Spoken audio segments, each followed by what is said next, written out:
আজ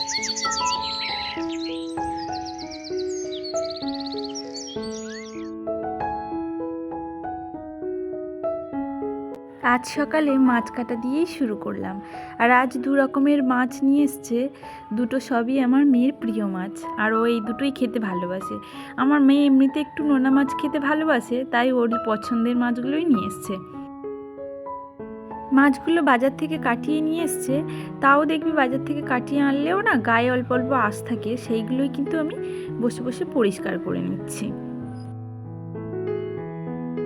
hello friend, good morning. আমি অনুভা, আমার আরও একটি নতুন ব্লগে সবাইকে ওয়েলকাম। আশা করছি তোমরা সবাই খুব ভালো আছো আর সুস্থ আছো, আর আমরাও ভালো আছি। আরও একটি নতুন ব্লগ নিয়ে তোমাদের সামনে এলাম। আই হোপ আজ ব্লগটা তোমাদের একটু হলেও ভালো লাগবে।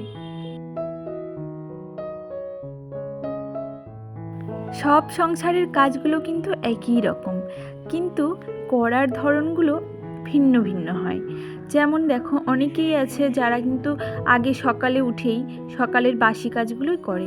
আমি কিন্তু সকালের বাসি কাজ করার সময় পাই না, আমি আগে রান্নাঘরে চলে আসি রান্নার জোগাড় করতে। তো এরকম ভিন্ন ভিন্ন কাজের ধরন হয় প্রতিটা গৃহিণীর।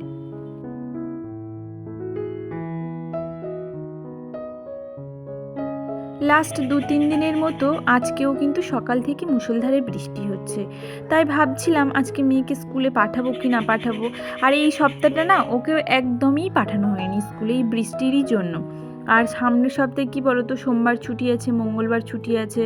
তো আর ও এমনিতে শনিবার করে স্কুলে যায় না, যেহেতু ওর ড্রয়িং আর নাচ থাকে, যার জন্য শনিবারও টাইম হয় না স্কুলে যাওয়ার। তো আজকে ভাবলাম যত যাই হোক ওকে স্কুলে পাঠাবো।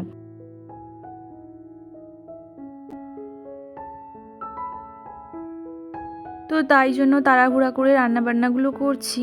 আর এদিকে দেখো, আমি আনাজগুলো কেটে নিলাম মাছটা ধুয়ে নুন হলুদ মাখানোর পর। আর তারপর চলে এসছে এদিকে চাল বার করতে। চালগুলো ধুয়ে বসিয়ে দেবো একদিকে, আর একদিকে কিন্তু তরকারি বসিয়ে দেবো।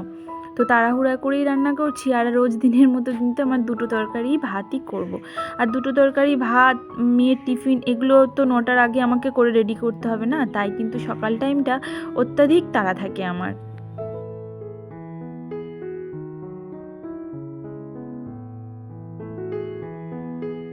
আর কি বলতো, সকাল থেকে যেহেতু মুষলধারে বৃষ্টি হচ্ছিল, তো আমি সেইভাবে প্রিপারেশান নিয়ে উঠিনি যে মেয়েকে স্কুলে পাঠাবো। তাই জন্য কিন্তু অনেকটাই দেরিতে উঠেছি। আর দেরি করে উঠলে কি হয়, দেরি করে উঠলেই কিন্তু সব কাজেরই দেরি হয়ে যায়। তাই জন্য খুবই তাড়াহুড়া করে রান্নাবান্নাগুলো করছিলাম। আর সকালে যখন একটু বৃষ্টিটা কমেছিল, ভাবলাম মেয়েকে স্কুলে পাঠাবো, তাই একবার ওর টিফিন রেডি করার জন্য চেষ্টা করছি, আবার মাঝে মাঝে যখন আবার বৃষ্টি আসছে তখন আবার কিন্তু বন্ধ করে দিচ্ছি। মানে এই করতে করতে আজ মেয়েরও স্কুলে যেতে লেট হয়েছে, আর আমার একটু কাজে লেটই হয়েছে। তো এদিকে দেখো, আমার তরকারিপত্রগুলো রান্না হয়ে গেছিলো, আর মেয়ের টিফিনটা বানিয়ে দিচ্ছি। আর ততক্ষণও মানে সকালে আমার কিছুই খাওয়া হয়নি, তো আমি ওই জন্য নিজের জন্য একটু লিকার চা বানিয়ে নিয়েছিলাম। তো ওর টিফিনটা বানাতে বানাতে কিন্তু এক চুমুক করে লিকার চা চুমুক দিচ্ছিলাম। আর বসে ধীরে সুস্থে খাওয়ার সময়টা আজ আর নেই। দেরি করে ঘুম থেকে উঠলে এই একটাই সমস্যা আমার হয়, মানে নিজের খাওয়ার টাইমটুকু পায় না, জল খাওয়ারও টাইম থাকে না আমার। তো যাই হোক, আজ মেয়ের টিফিনে বানিয়ে দেবো পাস্তা। ও অনেক দিন ধরেই বলছে পাস্তাটা খাবে, কিন্তু স্কুলে যাওয়া হয় না, আর টিফিনে পাস্তাটা বানিয়ে দেওয়াও হয় না। তো আজ ভাবলাম স্কুলে পাঠাই আর পাস্তাটা বানিয়ে দিই। তো ও এই ধরনের খাবার খেতে খুবই ভালোবাসে, তোমাদেরকে আগেই বলেছি যে ও চাউমিন, পাস্তা, ম্যাগি এই ধরনের খাবারগুলো খেতে খুব ভালোবাসে। তো মানে বকি মারি এর জন্য অনেক ওকে, কিন্তু ও তো ছোটো মানুষ, বোঝে না অত। তো ও এগুলোই মানে দিলে ও খুব খুশি হয়, তাই খুশি করার জন্যই এগুলোই করে দিচ্ছি। আর ওর একটু শরীরটা খারাপ, ঠান্ডা ঠান্ডা লেগেছে, তো রুটি টুটি দিলে না আবার বাড়িতে ফিরিয়ে আনবে, আর কিছু খাওয়াই হবে না। যার জন্য কিন্তু ওকে এটা বানিয়ে দিচ্ছি, যাতে টিফিনে ওর পেটটা ভরে খেতে পারে। তো দেখো, এদিকে কিন্তু আমি পাস্তাটা বসিয়ে দিয়েছি। মানে ডিমটাকে প্রথম ভাজা ভাজা করে নিলাম, নিয়ে একটু অল্প তেলের উপর আলুগুলো দিয়ে দিয়েছিলাম। আর আগে থেকে সেদ্ধ করে রেখেছিলাম পাস্তাটা, সেটাকে কিন্তু দিয়ে একটু নুন হলুদ দিয়ে নাড়াচাড়া দিয়ে নামিয়ে নেবো। আর ও খুব একটা পেঁয়াজটা ভক্তি করে না, ওই জন্য ওকে পেঁয়াজ কিন্তু দিইনি পাস্তাতে। তো দেখো, ওকে রেডি করেই দিলাম, আর ও বেরিয়ে যাচ্ছে এদিকে। ও বেরিয়ে যাওয়ার পর তারপর কিন্তু আমি ব্রেকফাস্ট করবো। আর ও বেরিয়েছে আজ 9:45। অন্যান্য সময় 9:30টায় বেরায়, তো আজ বেরিয়েছে 9:45, অনেকটাই দেরি হয়েছে না। তো দেখো ও বেরিয়ে যাওয়ার পর আমি আমার নিজের ব্রেকফাস্টটা রেডি করছি। কালকে রুটি করেছিলাম, তো আটাটা ছিল, তো আমার নিজের জন্য 2টো রুটি বানিয়ে নিচ্ছি। আর আমার মেয়ে তো পাস্তাটা বানিয়ে দিচ্ছে, ও কিন্তু জানে না। তো যখন ওকে টিফিনে পাস্তাটা দিয়েছি, ও ভীষণ খুশি হয়ে গেছিলো। আর কি হাসি ওর মুখে, তো কী বলবো, ওর হাসিটা দেখে নিজেরও খুব ভালো লাগে। তো এই জিনিসটা জানি খাওয়া খারাপ, কী করব বলো, ওর এই যে হাসিটা দেখার জন্য আমি সব পারি। তো যাই হোক, দেখো এদিকে কিন্তু আমি রুটিটা বানিয়ে একটু সয়াবিনের তরকারি করেছিলাম পটল দিয়ে, তো সেটা দিয়েই কিন্তু ব্রেকফাস্ট করে নিচ্ছি, রুটি আর সয়াবিনের তরকারি। আর তারপর আমার যুদ্ধের কাজ শুরু। যেহেতু ওরা বেরিয়ে গেছে, এবার আমি টুকটুক করে অনেক কাজ করে নেব। তো ফার্স্ট যে কাজটা, সে কাজটা হচ্ছে ঘরের বেডশিটটা চেঞ্জ করা। কয়েকদিন ধরে বৃষ্টির জন্য কিন্তু বেডশিট চেঞ্জ করা হয়নি, প্রায় 5-6 দিন হয়ে গেছিলো। তো আমি এমনিতে অসহ্য হয়ে যাচ্ছিলাম কখন বেডশিটটা চেঞ্জ করব ঘরের। তো সেটাই ফাইনালি আজ করে নিচ্ছি। ভাবলাম কাঁচা হোক আর নাই হোক, আগে চেঞ্জ করি, তারপর অন্য কথা।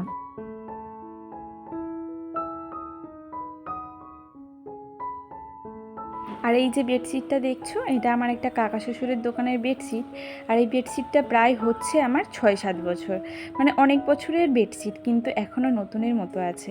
আমি তোমাদেরকে আগেই বলেছিলাম যে আমি যে কোনো জিনিসের কিন্তু খুব যত্ন সহকারে রাখি। আর এই বেডশিটগুলো খুব একটা বেশি ইউজ করা হয় না। ইউজ বলতে কি, মানে আমি হয়তো 2-3 দিন পাতলাম, পাতার পর তুলে সঙ্গে সঙ্গে কেচে, যেহেতু এটা সাদা বেডশিট সেহেতু উজালা দিয়ে পরিষ্কার করে ভাঁজ করে রেখে দিই, যার জন্য কিন্তু জিনিসগুলো আমার অনেক দিন হয়।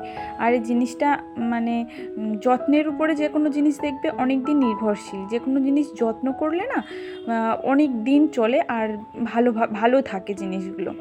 তো যাই হোক, দেখো যে বেডশিটগুলো তুলেছিলাম সেইগুলো কেচে দিলাম, মানে কাচতে দিয়ে দিলাম মেশিনের মধ্যে। ভাবলাম যে ভিতরে ছোট ছোট করে দিয়ে দেবো, কেচেই দিই, মানে ফেলে রাখলে আর কবে যে বৃষ্টি থামবে তার কোনো ঠিক নেই, কেননা আকাশের ওয়েদার ভীষণই খারাপ।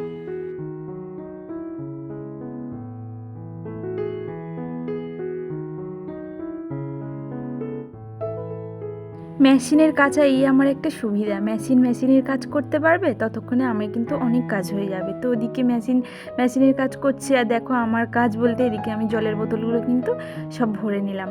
আর জলের বোতলগুলো ভরার পর ঘরগুলো একটু পরিষ্কার করে ঝাড় দিয়ে মুছে নেব।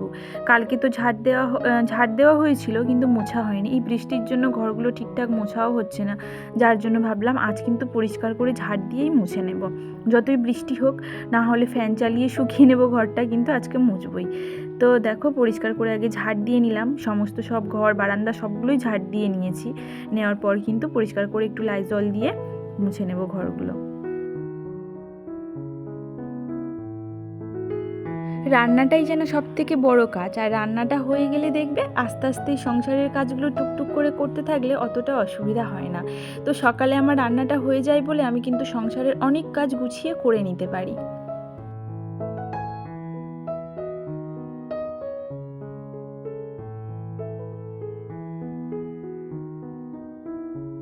তো দেখো এদিকে কিন্তু লাইজল দিয়ে নিয়েছি বালতিতে, নিয়ে ঘরগুলো সব মুছে নেব। আর আমার তো ঘর বারান্দা প্রচুর বড় বড়, সেইগুলোই কিন্তু মুছতে মুছতে আমার এদিকে কাঁচাও হয়ে গেছিলো। তো এগুলো আমি সব নিয়ে গিয়ে ভিতরেই মেলে দেবো, মানে সিঁড়িঘরের ভিতরে মেলে দেবো। বাইরে তো বৃষ্টি হচ্ছে, বাইরে মেলাই যাবে না। তো সিঁড়িঘরের মধ্যে এগুলো মেলে দিয়ে না স্নান টানগুলো সেরে নেব।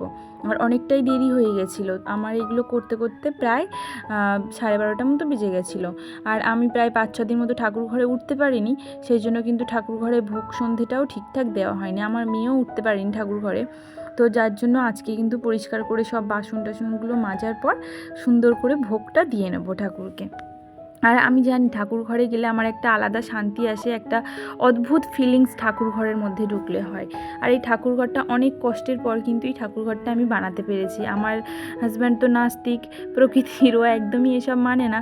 তো অনেক কষ্ট করেই কিন্তু বাড়ির মধ্যে আমি এই ঠাকুর ঘরটা বানিয়েছি। আর এই ঠাকুর ঘরে যখন না ভোগ সন্ধে দিতে পারি না, তখন নিজের ভীষণ খারাপ লাগে। কিন্তু কি করব বলো, কিছু তো করার নেই। মাসে এই 5-6টা দিন কিন্তু আমার ঠাকুর অভুক্তই থাকে। তো কিছু করার নেই। আজ আমি ভালোভাবে মাথায় শ্যাম্পু ট্যাম্পু করার পর পরিষ্কার হয়ে কিন্তু ঠাকুর ঘরে এসেছি। ঠাকুর ঘরটাকে সুন্দর করে সাজিয়ে গুছিয়ে ভোগটা দিয়ে নেব।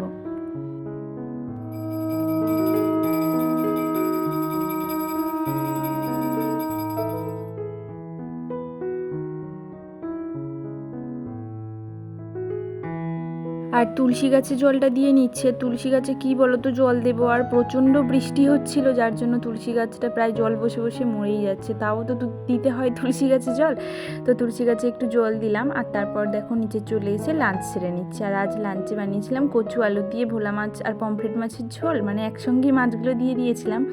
আর আমার শাশুড়ি একটু কুমড়ো ডাঁটা দিয়ে বেগুন পটল দিয়ে একটু চচ্চড়ি করেছিল, সেইটা দিয়েছে। আর আমি বানিয়েছিলাম সয়াবিন দিয়ে পটল, তো সেটা দিয়েই লাঞ্চ সেরে নিলাম বসে বসে। আর তারপর দেখো ব্রাশ করছে, ব্রাশ করতে করতে পাইচারি। আর তারপর এদিকে আমার সন্ধ্যা হয়ে গেছিলো। সন্ধ্যাবেলায় মেয়েকে একটু হরলিক্স বানিয়ে দিলাম। আর আমি আর আমার হাজব্যান্ড আজ গ্রিন টি খাবো। হাজব্যান্ড এমনিতে গ্রিন টি খায় না, কিন্তু আজ ওর খাওয়ার ইচ্ছে হয়েছে গ্রিন টি, তো ওই জন্য আমাদের দুজনের জন্য গ্রিন টি আর আমার মেয়ের জন্য হরলিক্সটা বানিয়ে নেব।